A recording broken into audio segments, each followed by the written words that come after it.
નમસ્કાર, આપ જોઈ રહ્યા છો spark today news. Karamsad Anand મહાનગરપાલિકામાં કમિશનર આર.એન. ડોડિયાની કાર્યશૈલી સામે અધિકારીઓ અને કર્મચારીઓએ ખુલ્લેઆમ વિરોધ વ્યક્ત કર્યો છે।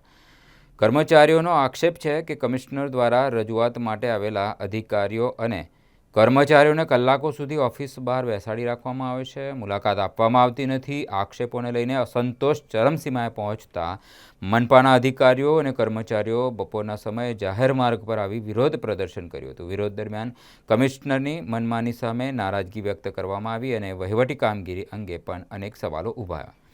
આ ઘટનાથી મહાનગરપાલિકાનું વાતાવરણ ગરમાયું છે। હવે તંત્ર દ્વારા આ મામલે કોઈ કાર્યવાહી કરવામાં આવશે કે નહીં અને કમિશનર તરફથી આક્ષેપો અંગે કોઈ સ્પષ્ટતા કરવામાં આવશે કે નહીં તે જોવાનું રહ્યું। ઉલ્લેખનીય છે કે ગત મહિને યોજાયેલી પત્રકાર પરિષદ દરમિયાન પણ કમિશનરની કાર્યપદ્ધતિ અંગે સવાલો ઊભા થયા હતા। કર્મચારીઓના ખુલ્લા વિરોધ બાદ સમગ્ર મામલો વધુ ચર્ચાનું કેન્દ્ર બન્યો છે।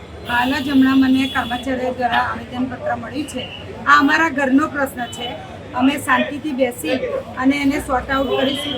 કર્મચારીઓ પણ મારા છે અને આ પ્રશ્ન પણ અમારો છે। જે કક્ષાએ મારે જાણ કરવાની છે એ કક્ષાએ મેં જાણ પણ કરી છે અને આનું વહેલી તકે અમે નિરાકરણ કરીશું। બેન, એ લોકોનું એવું કહેવું છે કે કમિશનર મનસ્વી નિર્ણય લે છે અને મનસ્વી વર્તન કરવામાં આવે છે, તો કયા પ્રકારનું મનસ્વી નિર્ણય કરે છે અને કેવા પ્રકારનું વર્તન કરે છે? મને એ ધ્યાને નથી, પણ હું આજે આવ્યું છે આવેદનપત્ર, હું એમની સાથે પણ ચર્ચા કરીશ।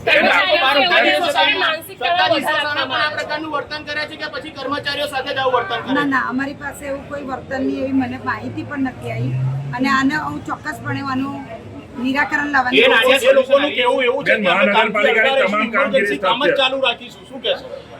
ના, અમે અમારા ઘરનો પ્રશ્ન છે। મેં કહ્યું તો ખરું આપને કે અમારા ઘરનો પ્રશ્ન છે, અમે સાથે બેસીને આપના ઘરનો પ્રશ્ન આખા નગરનો પ્રશ્ન છે। આખા નગરની કામગીરી અટકી ગઈ છે।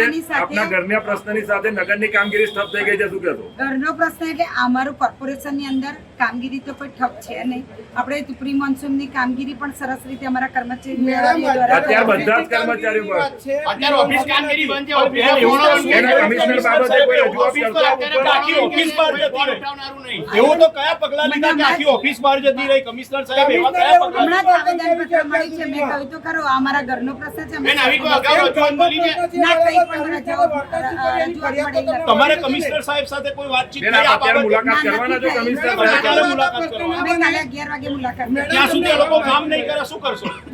નગરજનો પાછા જશે, શું કરશો? નહીં બેન, તમે કોણ કામ કરશે? કોણ કામ કરશે? કર્મચારીઓ જ કરશે। કર્મચારીઓ તો નથી જોડાવાના, અળગા રહેવાના કામથી।